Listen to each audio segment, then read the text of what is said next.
Hello folks. And what I'd like you to do now is just to get comfortable and close your eyes and just allow your breathing to slow down a little. Take nice, slow, steady, deep breaths. Maybe you're listening to this because you've been using food as a way of dealing with stress. Or maybe you've found yourself binge eating whenever you get upset. This might be a pattern of eating that you develop in your childhood or your teenage years, or it could be a reaction to a recent period of heightened stress in your life. This emotional eating pattern can really get in the way of your efforts to lose weight or to live a healthy lifestyle. And the fact that you're listening to this means, rationally, you know perfectly well that this habit isn't serving you.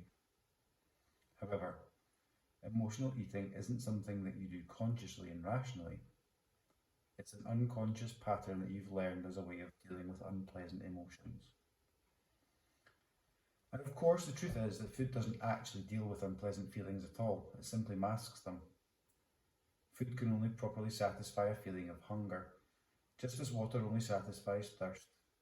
And if you've got other emotional needs in your life, like needs for company, for sleep and relaxation, for stimulation and excitement, for meaningful relationships and a sense of purpose, and you're trying to meet those needs with food, you'll ultimately still end up feeling empty.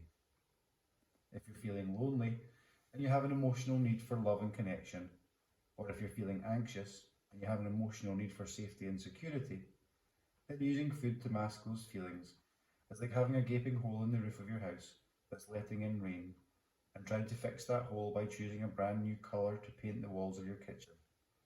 It's the wrong solution to the problem. This session is going to focus specifically on breaking this pattern of emotional eating, and the deeply relaxing hypnotic techniques you're about to experience will guide the unconscious part of your mind to firmly and clearly separate your emotional needs from the sensation of physical hunger. To help this process become fully integrated into your life, it's a good idea to consciously avoid high sugar food products like sodas and cookies and candy bars and anything that your body digests rapidly that leaves you craving more, like French fries, potato chips or slices of toast.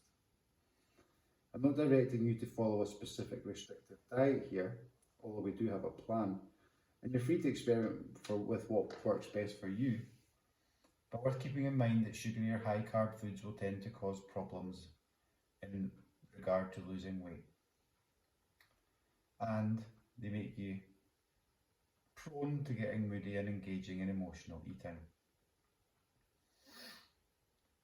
By contrast, a diet that includes fresh vegetables, fish, meat, eggs, good sources of protein will tend to support a more balanced mood, more balanced emotions and consequently more balanced eating patterns.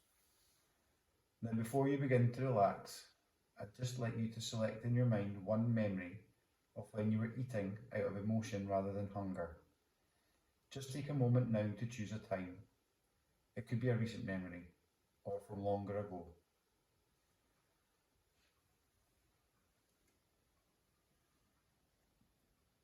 Now if you haven't closed your eyes, you can do that right now.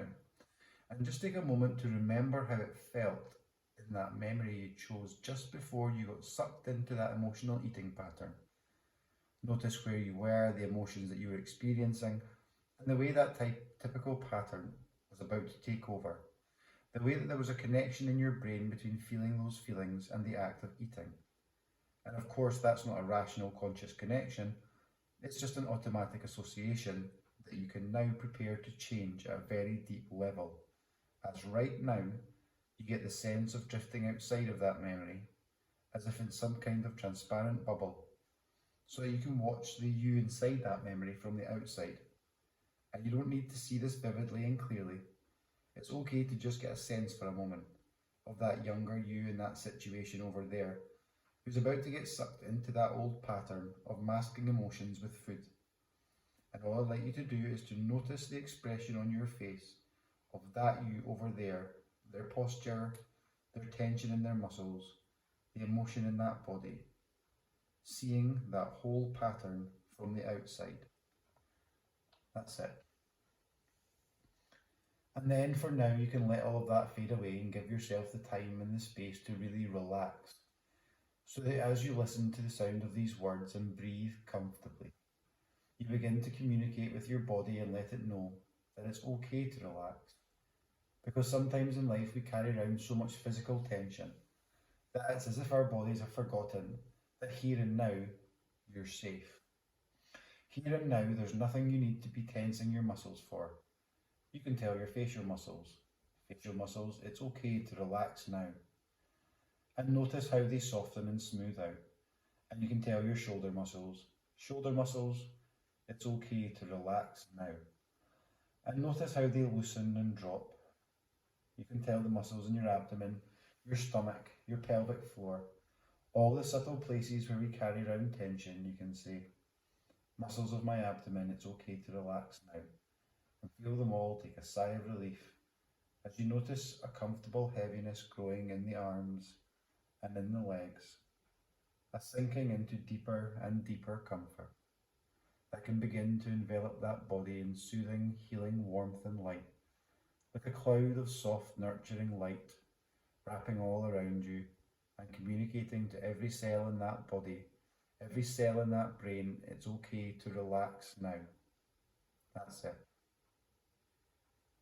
Because relaxation really is the doorway to tapping into the deeper, more unconscious portion of your brain, the part that knows about the changes you've made in your habits since you were a child, the way that once when you went to bed at night and had to have a nightlight, or to carry a certain toy with you all day, and yet you didn't carry those toddler toys, those childish habits with you into adulthood.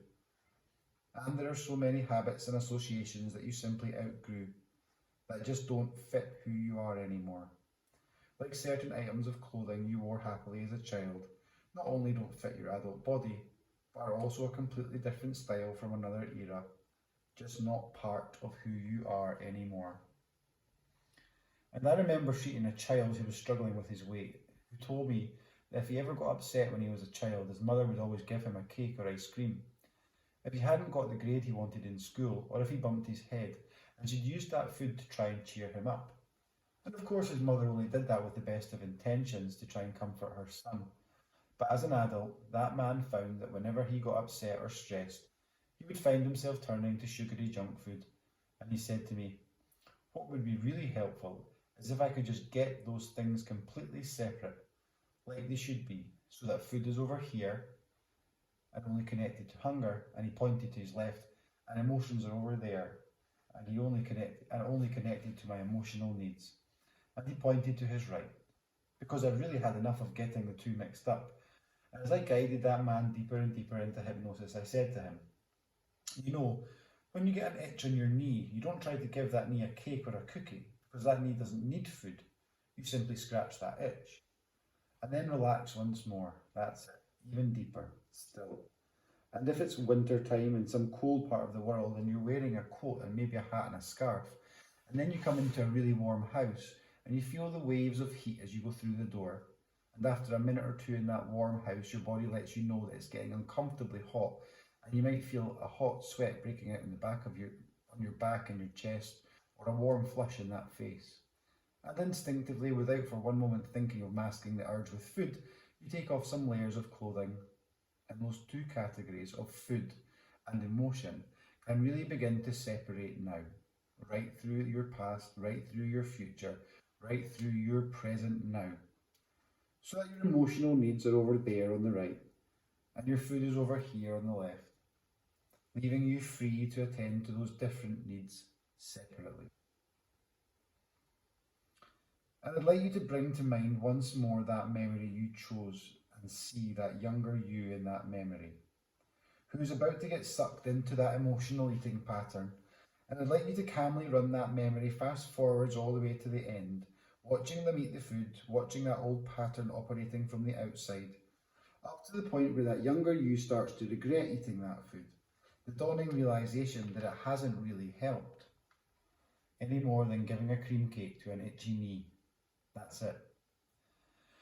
And then you can just drift right to the end of that memory, being there at the end of that experience, feeling that stuffed feeling of having consumed food, when what you really had was an emotional need that's still unsatisfied. And then I'd like you to imagine time running backwards in that memory, very rapidly, in a dreamlike way, right now, feeling yourself moving backwards and thinking backwards, all the way back until before that memory began. That's it. Rewinding time and really processing that old pattern through a different part of your brain. And what's it like now to discover new choices in that memory, new ways of responding to your emotions, to genuinely acknowledge the emotional need that you are experiencing, and understand that it has absolutely nothing to do with food.